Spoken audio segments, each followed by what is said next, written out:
Sizlikdan, qarzga botganligidan, ishlari yurishmayotganligidan, munosib juft halol chiqmayotganligidan yoki bo'lmasam o'ylayotgan orzu va niyatlariga yeta olmayotgan hurmatli aziz akalar, ukalar, opalar, singillar, istig'forni ko'paytiraylik.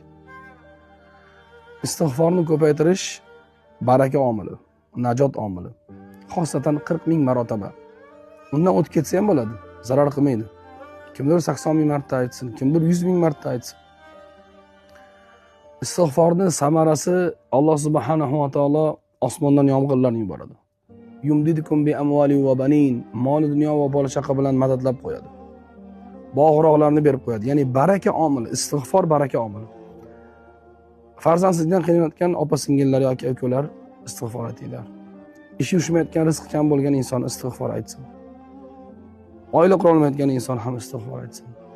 Istig'for umumiy suratdagi bizning hayotimizdagi eng katta barakaning omili.